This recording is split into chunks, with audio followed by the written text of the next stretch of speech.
मुझे बाबा साहब डॉक्टर अम्बेडकर ने अपने कानूनी मंत्री पद से इस्तीफा देकर अपने देश के इन वर्गों के लोगों को ये कहा कि मैंने भारतीय संविधान में तो आपको कानूनी अधिकार दे दिए हैं, लेकिन कांग्रेस या इनके चाचा भतीजों की पार्टियों की सरकारों में आपको इनका पूरा लाभ नहीं मिल सकता। इसलिए आप लोगों को तो आपस में भाईचारा पैदा करके संगठित होकर अपनी एक पार्टी बनानी चाहिए और उस पार्टी के माध्यम से केंद्र और राज्यों की सत्ता में आकर आप लोगों को कानूनी अधिकार अपने लोगों को उसका अनुपालन पूरा कराना चाहिए अधिकारों का। ये बाबा साहब डॉक्टर अम्बेडकर ने इस्तीफा देने के बाद अपने लोगों को ये कहा। बहुजन समाज पार्टी जिंदाबाद, बहुजन समाज पार्टी जिंदाबाद। इतनी जोश के साथ में नारे लगाइए, इतनी जोश के साथ में, क्योंकि हमारी आपकी सबकी नेता आ रही हैं। उनके स्वागत में इतनी बुलंदी से नारे लगाइए, इतनी बुलंदी से नारे लगाइए, इतनी गगनभेदी नारों से उनका स्वागत करेंगे हम लोग। बहुजन समाज पार्टी जिंदाबाद, बहुजन समाज पार्टी जिंदाबाद, कौन बना गठबंधन पार्टी जिंदाबाद, कौन बना गठबंधन पार्टी जिंदाबाद। आदरणीय बहन जी आप संघर्ष करो, आदरणीय बहन जी आप संघर्ष करो, आदरणीय बहन जी आप संघर्ष करो। परम पूज्य बाबा साहब भीमराव अम्बेडकर जी अमर रहे, परम पूज्य बाबा साहब भीमराव अम्बेडकर जी अमर रहे,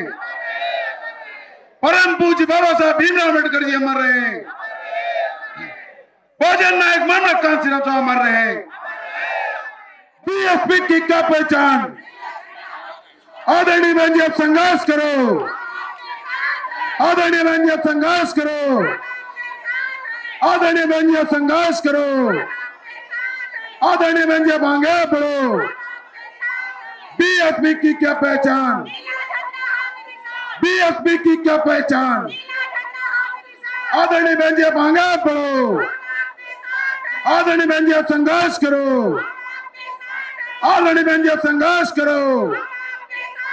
आदरणीय बहन जी आप आगे बढ़ो। बीएसपी जिंदाबाद, बीएसपी जिंदाबाद, बीएसपी जिंदाबाद। बीएसपी की क्या पहचान, बीएसपी की क्या पहचान,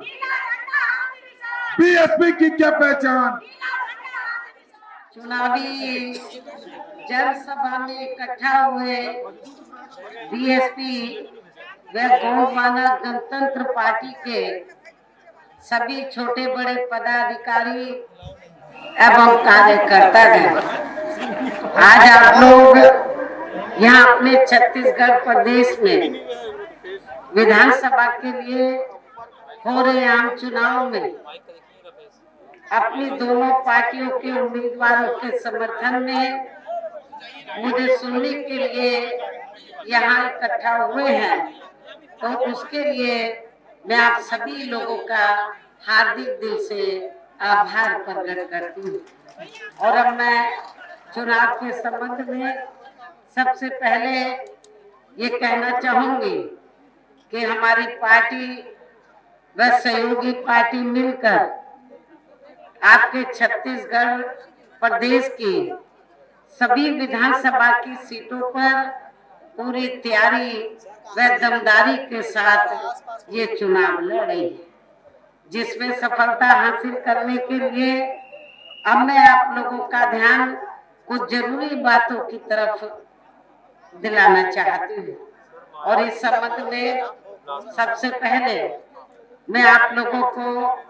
ये कहना चाहूंगी कि अपने देश को आजाद हुए व भारतीय संविधान को भी लागू हुए अब वर्षों बीत चुके हैं, और इस लंबी अवधि में केंद्र में आपके प्रदेश में भी या विभिन्न विरोधी पार्टियों की सरकारें रही हैं। लेकिन दुख की बात यह है कि इस दौरान यहाँ सभी विरोधी पार्टियों की रही सरकारों में वे आपके प्रदेश सहित पूरे देश में भी सर्व समाज में से विशेषकर दलितों, आदिवासियों, पिछड़े वर्गों, मुस्लिम व अन्य धार्मिक अल्पसंख्यकों के साथ साथ गरीबों, मजदूरों, किसानों, छोटे व्यापारियों एवं अन्य मेहनतकश लोगों का भी पूरे ठीक ढंग से विकास व उत्थान आदि नहीं हो सका है, जिनकी सरकारों की नीतियों व कार्यशैली को अब इन्हें और ज्यादा आजमाने की जरूरत नहीं है। और इस मामले में मैं खास कर यहाँ दलितों, आदिवासियों, क्योंकि आदिवासी पॉपुलेशन आपके छत्तीसगढ़ स्टेट में काफी है, दलितों के साथ साथ आदिवासी, दलितों से ज्यादा आदिवासी समाज आपके स्टेट में रहता है। तो मैं आदिवासी समाज के लोगों को जो लंबे अरसे से, तो दलित भी पहले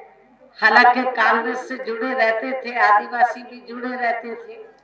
और वैसे आप लोगों को ये मालूम है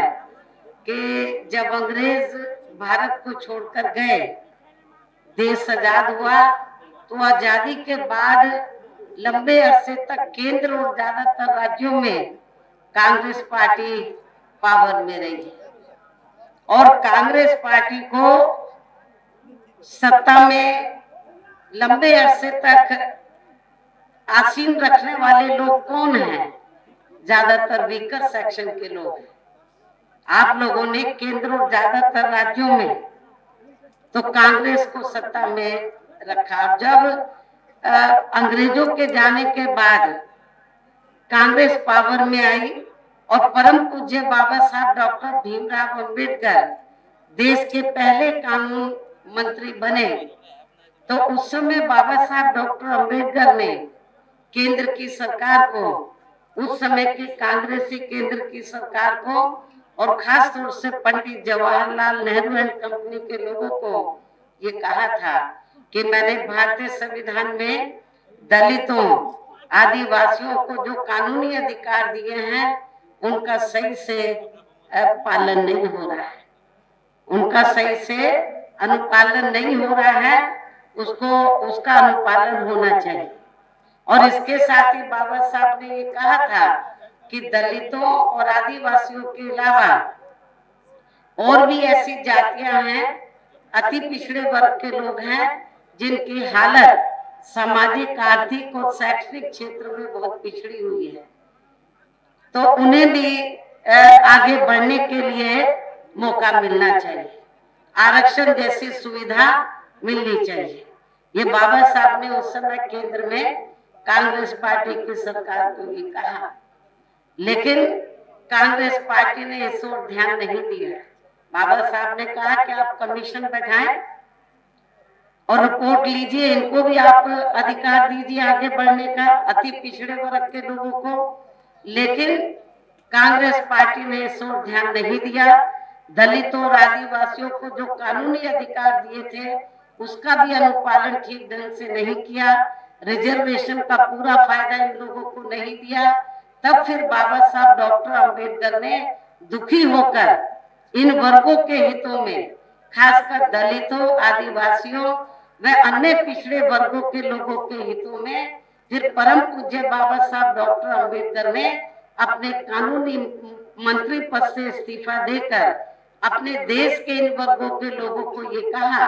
कि मैंने भारतीय संविधान में तो आपको कानूनी अधिकार दे दिए हैं, लेकिन कांग्रेस या इनके चाचा भतीजों की पार्टियों की सरकारों में आपको इनका पूरा लाभ नहीं मिल सकता। इसलिए आप लोगों को तो आपस में भाईचारा पैदा करके संगठित होकर अपनी एक पार्टी बनानी चाहिए और उस पार्टी के माध्यम से केंद्र और राज्यों की सत्ता में आकर आप लोगों को कानूनी अधिकार, अपने लोगों को उसका अनुपालन पूरा कराना चाहिए अधिकारों का। ये बाबा साहब डॉक्टर अंबेडकर ने इस्तीफा देने के बाद अपने लोगों को ये कहा। तो यदि कहने का तात्पर्य यह है कि यदि कांग्रेस पार्टी ने, जो बाबा साहब ने इन वर्गों के लोगों को कानूनी अधिकार दिए हैं, यदि उसका फायदा पूरा दिया होता, लाभ दिया होता, तो फिर बाबा साहब डॉक्टर अंबेडकर को तो कानूनी मंत्री पद से इस्तीफा नहीं देना पड़ता और ना ही फिर परम पूज्य और ना ही फिर हमें भी बहुजन समाज पार्टी बनाने की जरूरत पड़ी और ना ही फिर गोंडवाना गणतंत्र पार्टी की भी बाद में बनाने की इधर आदिवासी एरिया में जरूरत पड़ती। तो इसलिए मैं आपको ये कहना चाहती हूँ कि लंबे अरसे तक तो कांग्रेस पावर में रही, लेकिन दुख की बात यह है कि इस दौरान यह सभी और भी पार्टियां रही। आजादी के बाद लंबे अरसे तक कांग्रेस रही, उनके चाचा भतीजों की भी पार्टियां केंद्र और राज्यों में सत्ता में रही। लेकिन दुख की बात यह है कि इस दौरान यह सभी विरोधी पार्टियों की रही सरकारों में वे आपके प्रदेश सहित पूरे देश में भी सब समाज में से विशेषकर दलितों, आदिवासियों, पिछड़े वर्गों, मुस्लिम व अन्य धार्मिक अल्पसंख्यकों के साथ साथ गरीबों, मजदूरों, किसानों, छोटे व्यापारियों एवं अन्य मेहनतकश लोगों का भी पूरे ठीक ढंग से विकास व उत्थान आदि नहीं हो सका, जिनकी सरकारों की नीतियों व कार्यशैली को अब इन्हें और ज्यादा आजमाने की जरूरत नहीं है। और मैं आपको बता रही थी कि इस मामले में मैं खासकर यहाँ दलितों, आदिवासियों व अन्य पिछड़े वर्गों के लोगों को ये भी बताना बहुत जरूरी समझती हूँ कि इन्हें परम पूज्य बाबा साहब डॉक्टर भीमराव अम्बेडकर के कड़े संघर्ष एवं अथक प्रयासों से भारतीय संविधान के तहत मिले कानूनी अधिकारों में से खासकर सरकारी नौकरियों में जो आरक्षण की सुविधा मिली है, तो उसे भी यहाँ शुरू से ही इन वर्गों के प्रति हीन व जातिवादी मानसिकता रखने वाली सभी विरोधी पार्टियों की रही सरकारें प्रभावहीन बनाने में तथा इसे अब धीरे धीरे खत्म करने की भी पूरी कोशिश में लगी हुई है। यही मुख्य वजह है कि देश में आजादी के बाद व शुरू में केंद्र में अधिकांश राज्यों में भी काफी लंबे समय तक सत्ता में आसीन रही कांग्रेस पार्टी ने और अब पिछले कुछ वर्षों से केंद्र व काफी राज्यों में भी बीजेपी व अन्य विरोधी पार्टियों की भी रही सरकारों ने इनका आरक्षण का कोटा अभी तक भी पूरा नहीं किया है। पदोन्नति में आरक्षण को तो इन्होंने मान्य कोर्ट की आड़ में काफी हद तक खत्म ही कर दिया है और इस मामले में लगभग यही खराब स्थिति हमें यहाँ आपके छत्तीसगढ़ स्टेट में भी देखने के लिए मिल रही है। इसके साथ ही अब इन वर्गों के लोगों को प्राइवेट सेक्टर में आरक्षण दिए जाने की व्यवस्था किए बिना ही केंद्र व राज्यों में भी ज्यादातर सरकारी कार्य या प्राइवेट सेक्टर के जरिए देश के अधिकांश बड़े बड़े पूंजीपतियों व धन्ना सेठों को ही दिए जा रहे हैं, जिसके कारण अब पूरे देश में इन वर्गों के लोगों को आरक्षण का बहुत कम ही लाभ मिल पा रहा है और इससे अब पूरे देश में दलितों व आदिवासियों के साथ साथ अन्य पिछड़े वर्गों को भी काफी ज्यादा नुकसान हो रहा है। जबकि अन्य पिछड़े वर्गों के लोगों को ये मालूम होना चाहिए कि इन्हें मंडल कमीशन की रिपोर्ट के तहत आरक्षण की ये सुविधा केंद्र में कांग्रेस पार्टी की रही सरकार में नहीं मिली है। तो जो लोग आज जाति जनगणना की बात कर रहे हैं उनको भी मैं बताना चाहती हूँ, कांग्रेस पार्टी के लोग जो जाति जनगणना की बात कर रहे हैं उनको भी मैं ये बताना चाहती हूँ, इन्हें मंडल कमीशन की रिपोर्ट के तहत आरक्षण की ये सुविधा केंद्र में कांग्रेस पार्टी की रही सरकार में नहीं मिली है, बल्कि बीएसपी के कड़े संघर्ष एवं अथक प्रयासों से केंद्र में रही श्री बीपी सिंह की सरकार में ही इन्हें ये सुविधा मिली है, जिसका आज यहाँ जातिवादी विरोधी पार्टियों की सरकारें इन्हें पूरा लाभ नहीं दे पा रही हैं। ये बड़े दुख की बात है। इसके साथ ही श्री बीपी सिंह की सरकार में इन वर्गों के मसीहा परम पूज्य बाबा साहब डॉक्टर भीमराव अम्बेडकर को भी यहाँ भारत रत्न की उपाधि से सम्मानित किया गया है, जिसके लिए वो हर प्रकार से पात्र भी थे, जो बहुत पहले ही इनको ये सम्मान मिल जाना चाहिए था, जिसके लिए विशेषकर कांग्रेस पार्टी प्रमुख तौर से जिम्मेवार व कसूरवार भी है। इससे इन वर्गों के प्रति इस पार्टी की हीन व जातिवादी मानसिकता साफ झलकती है, जिसने अर्थात कांग्रेस पार्टी ने इनके कारवां को आगे बढ़ाने वाले व हर मामले में समर्पित व्यक्तित्व मान्यवर श्री कांशीराम जी के देहांत होने पर केंद्र में उस समय रही कांग्रेसी सरकार ने एक दिन का भी इनके सम्मान में राष्ट्रीय शोक घोषित नहीं किया था। इन वर्गों के मामले में यहाँ मैं ये भी कहना चाहूंगी, केंद्र द्वारा देश की लोकसभा व राज्य विधानसभाओं में अभी हाल में ही महिलाओं को जो 33% आरक्षण देने की व्यवस्था की गई है, तो उसमें SC, ST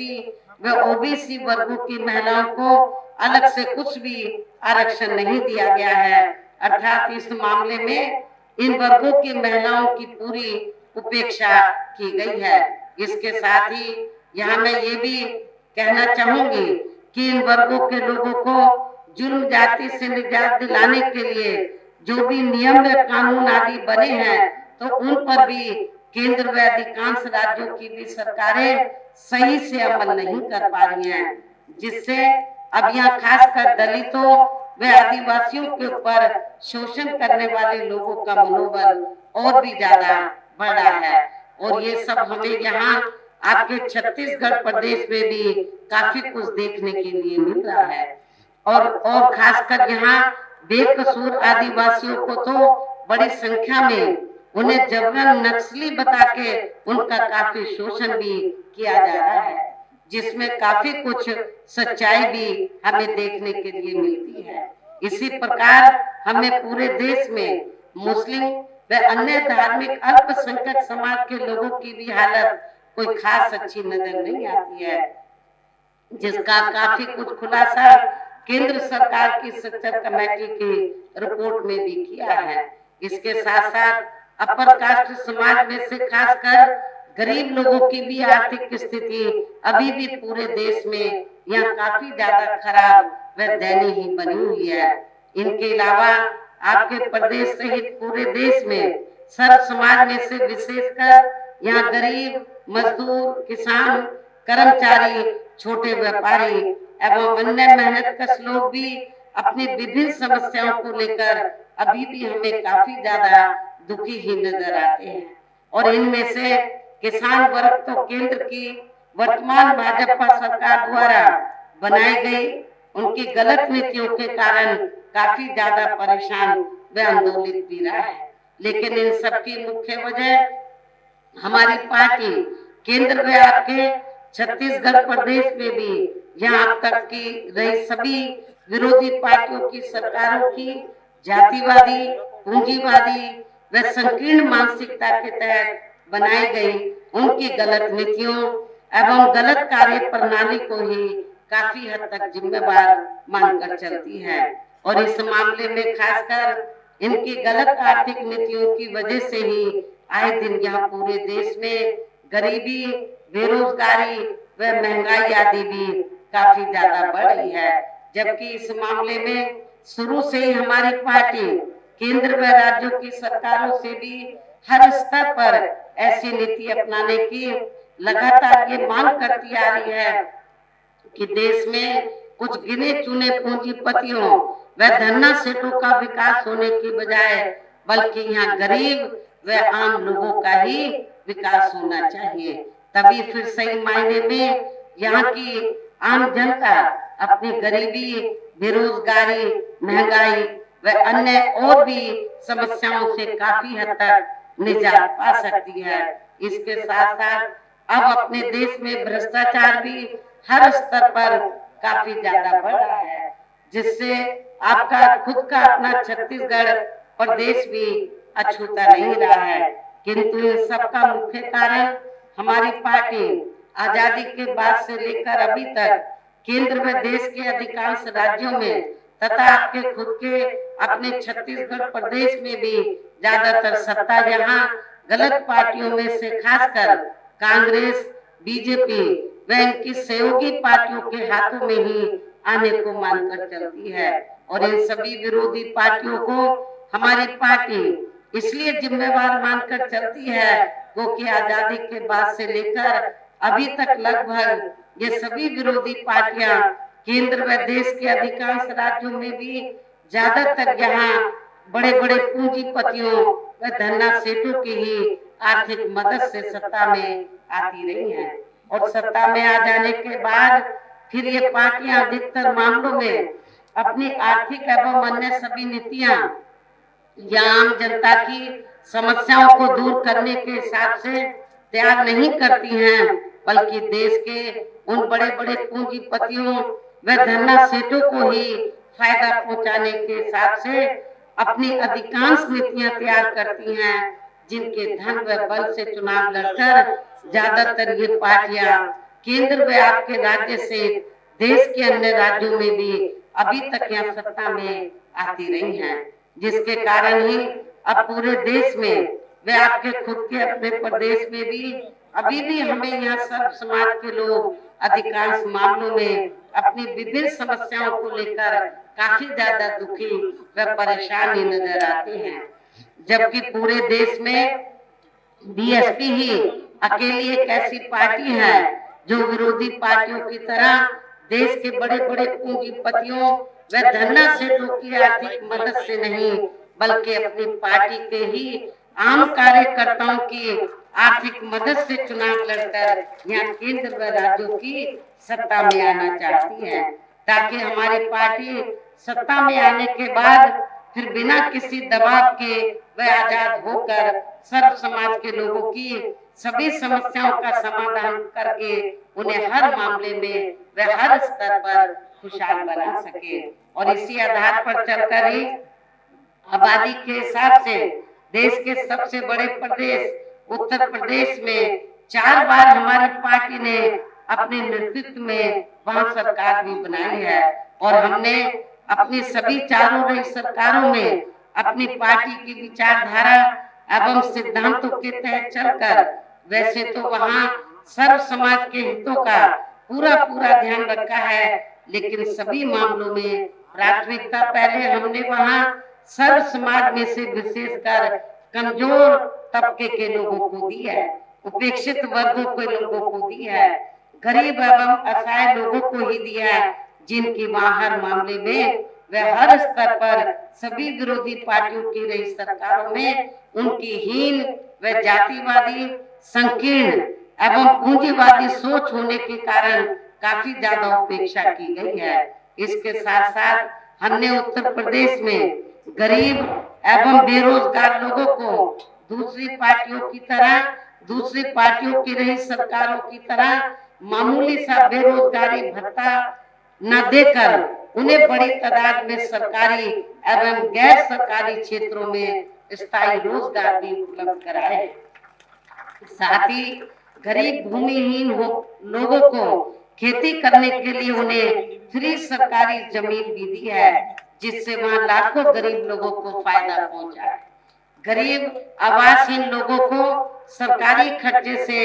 पक्के मकान भी बना कर दिए।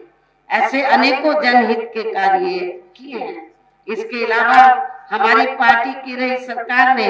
वह विभिन्न क्षेत्रों में लगे लोगों के साथ साथ छात्रों, युवाओं, महिलाओं व बुजुर्गों आदि के हितों में भी अनेकों महत्वपूर्ण व ऐतिहासिक कार्य किए हैं, जिनसे उन्हें काफी ज्यादा लाभ पहुंचा है। इसके साथ साथ हमने उत्तर प्रदेश में सर्व समाज के लोगों के ऊपर किसी भी प्रकार की कोई जुर्म जाति आदि भी नहीं होने दी है, बल्कि हमारी पार्टी के रही सरकार ने वहाँ जुर्म जाति करने वाले लोगों को बिना कोई देरी किए हुए उन्हें तुरंत ही जेल की सलाखों के अंदर भेजा है, जहाँ मेरी सरकार में उनकी सही व असली जगह होती है, जिसकी यहाँ के प्रदेश में भी काफी सख्त जरूरत है। इतना ही नहीं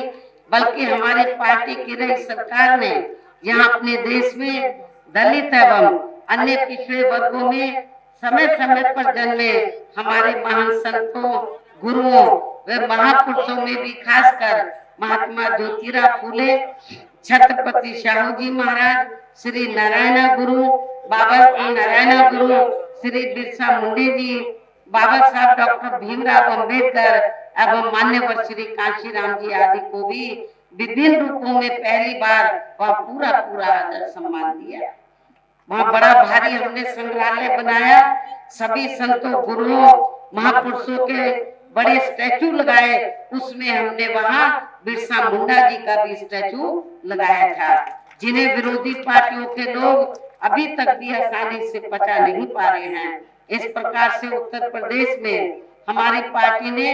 अपने सभी चारों रहे शासन काल के दौरान वह हर मामले में वह हर स्तर पर सर्व समाज के लोगों को काफी बेहतरीन सरकार दी है। और यदि आप लोग भी यहाँ अपने छत्तीसगढ़ प्रदेश में आम जनहित के व खासकर कमजोर एवं उपेक्षित वर्गों के हितों में दलितों व आदिवासियों एवं अन्य कमजोर व उपेक्षित वर्गों के हितों में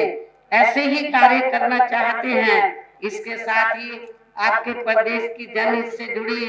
जो भी यहाँ स्थानीय समस्याएं हैं उन्हें भी दूर करना चाहते हैं, तो फिर आप लोगों को भी उत्तर प्रदेश की तरह ही यहाँ अपने छत्तीसगढ़ प्रदेश में भी अपनी पार्टी के जनाधार को बढ़ा के यहाँ अपनी खुद की सर्वजन हिताय व सर्वजन सुखाय की नीतियों पर आधारित सरकार बनानी होगी,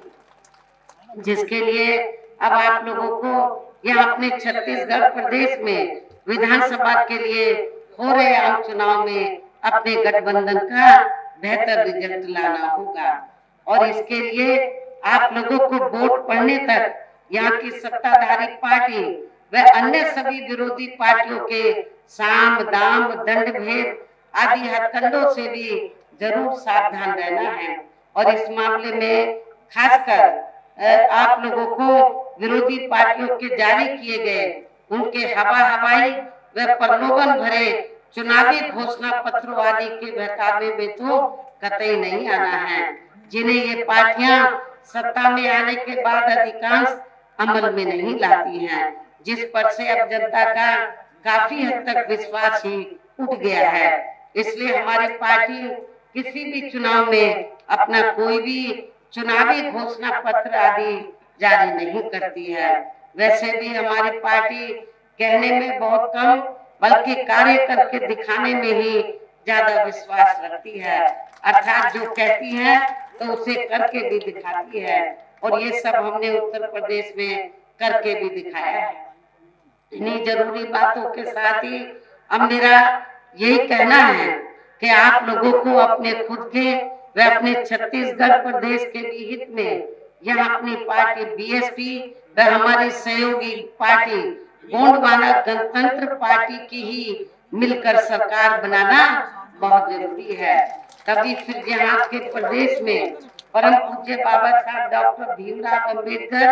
एवं मान्यवर श्री कांशीराम जी, जिन्होंने यहाँ के छत्तीसगढ़ में लोगों में सामाजिक चेतना पैदा करने के लिए अपने जीवन का काफी कीमती समय उन्होंने दिया है, और खास तौर से गुरु घासीदास जी यहाँ पे कई मूवमेंट चली, उन मूवमेंट को जिंदा किया और लोगों को प्रेरित किया काफी। और इतना ही नहीं, लोगों को तैयार करने के लिए, लोगों में राजनीतिक चेतना पैदा करने के लिए उन्होंने आपके छत्तीसगढ़ उस समय स्टेट नहीं था, मध्य प्रदेश का हिस्सा होता था, तो उन्होंने जहांगीर से लोकसभा का ये जनरल सीट थी, लोकसभा का आम चुनाव भी लड़ा था। चुनाव लड़ने का मकसद ये था कि यहाँ पर आदिवासी पॉपुलेशन काफी ज्यादा है, दलितों और आदिवासियों की अति पिछड़े वर्गों की, आदिवासी सबसे ज्यादा है। उनकी दिली तमन्ना थी कि ये लोग आपस में मिलकर, आपस में संगठित होकर, भाईचारे के आधार पर संगठित होकर, तो ये लोग सत्ता में इन लोगों को आना चाहिए। मकसद माननीय श्री कांशीराम जी का यही था। तो आप लोग यदि इधर आप लोगों को मिलकर यदि सरकार बनाना बहुत जरूरी है, तभी फिर यहाँ के प्रदेश में परम पूज्य बाबा साहब डॉक्टर भीमराव अंबेडकर एवं मान्यवर श्री कांशीराम जी तथा आदिवासी समाज के महापुरुषों व गुरुओं आदि का भी सही सपना साकार हो सकता है। जिन्होंने कदम कदम पर अनेकों कष्ट झेलकर अपनी पूरी जिंदगी यहाँ खासकर कमजोर एवं उपेक्षित वर्गों के लोगों को अपने पैरों पर खड़ा करने के लिए समर्पित की है, जिसे भी खास ध्यान में रखकर अब आप लोगों को यहाँ अपने प्रदेश में विधानसभा का हम चुनाव लड़ रहे हैं। अपनी पार्टी के उम्मीदवारों को पार्टी के बीएसपी के हाथी चुनाव चिन्ह के सामने वाले बटन को दबा के तथा हमारी सहयोगी पार्टी गोंडवाना गणतंत्र पार्टी के भी उम्मीदवारों को उनके आरी चुनाव चिन्ह के सामने वाले बटन को दबा के उन्हें जरूर जिताना है, उनको जरूर जिताना है। और इसके लिए आप लोगों को वोट पड़ने वाले दिन अपने सभी कार्य छोड़कर वे अपने अपने पोलिंग बूथों पर समय से पहुंचकर अपना वोट डालना बहुत जरूरी है। और इस मामले में हमारी महिलाएं भी पीछे नहीं रहेंगी। इसके साथ ही आप लोगों का ये भी पूरा प्रयास होना चाहिए कि आपकी अपनी दोनों पार्टियों का एक भी वोट पड़ने से ना रह जाए, एक एक वोट पड़ना चाहिए, एक भी वोट पड़ने से ना रह जाए। इस प्रकार से आप लोगों को अपनी पार्टी व सहयोगी पार्टी को भी कामयाब बनाने का हर संभव पूरा प्रयास करना है, जिसके लिए यहाँ स्थानीय नेताओं के साथ साथ पार्टी के स्थानीय नेताओं के साथ साथ जिसमें हमारे काफी टॉप के स्थानीय नेता हैं, श्री दाऊ राम रत्नाकर भी हैं जो चुनाव लड़ रहे हैं, और इनके और बहुत से यहाँ के स्थानीय साथी हैं। तो जिसके लिए यहाँ स्थानीय नेताओं के साथ साथ पार्टी के राज्यसभा सांसद श्री रामजी गौतम और श्री नर्मदा प्रसाद व इनके अन्य और साथी भी पूरे जी जान से लगे हैं। हालांकि मैंने बीच में आपके छत्तीसगढ़ स्टेट के खासकर नौजवानों को में ऊर्जा पैदा करने के लिए, उनको तैयार करने के लिए मैंने श्री आकाश आनंद को भी आपके छत्तीसगढ़ प्रदेश में भेजा है। इन्हें अब मैं आप लोगों का और ज्यादा समय न लेते हुए आप लोगों से यही मैं पुरजोर अपील करती हूँ कि आप लोगों को अपनी पार्टी व सहयोगी पार्टी के भी उम्मीदवारों को कामयाब बनाना बहुत जरूरी है और अच्छे वोटों के माध्यम से उनको जिताना है। और आप लोगों को मैं अंत में फिर ये कहना चाहती हूँ कि कांग्रेस और बीजेपी अब जैसे जैसे चुनाव ये दूसरे चरण का नजदीक आएगा तो ये लोग किस्म किस्म की अफवाहें फैलाएंगे और किस्म किस्म के आश्वासन देंगे। आप लोगों को उनके बहकावे में नहीं आना। आप लोगों की ये जो दोनों पार्टियां हैं जो मिलकर चुनाव लड़ रही हैं, इन दोनों पार्टियों के उम्मीदवारों को एक तरफा अपना वोट देकर अपनी दोनों पार्टियों के उम्मीदवारों को कामयाब बनाना है, छत्तीसगढ़ की असेंबली में जरूर जिताकर भेजना है। और मैं उम्मीद करूंगी कि आप लोग अपनी सरकार बनाए। यदि सरकार नहीं भी बना पाते, कम से कम बैलेंस ऑफ पावर तो आप लोग जरूर बन जाए। तो इस उम्मीद के साथ ही अब मैं अपनी बात यही समाप्त करती हूँ। जय भीम, जय भारत। आदरणीय बहन जी, संघर्ष करो। आदरणीय बहन जी, संघर्ष करो। बहुजन नायक मानव कांशीराम साहब मर रहे। बहुजन नायक मानव कांशीराम साहब मर रहे। बहुजन नायक मानव कांशीराम साहब मर रहे। बहुजन नायक मानव कांशीराम साहब मर रहे।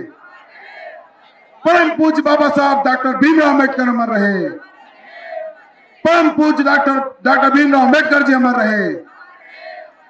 बीएसपी की क्या पहचान, बीएसपी की क्या पहचान, बीएसपी की क्या पहचान। आदरणीय बहन जी, संघर्ष करो। आदरणीय बहन जी, संघर्ष करो। आदरणीय बहन जी, संघर्ष करो। आदरणीय बहन जी, आगे बढ़ो। बीएसपी की क्या पहचान, बीएसपी की क्या पहचान। आदरणीय बहन जी, आगे बढ़ो। आदरणीय बहन जी, संघर्ष करो। आदरणीय बहन जी, संघर्ष करो। आदरणीय बहन जी, आगे बढ़ो। बीएसपी जिंदाबाद, बीएसपी जिंदाबाद, बीएसपी जिंदाबाद। बीएसपी की क्या पहचान, बीएसपी की क्या पहचान, बीएसपी की क्या पहचान।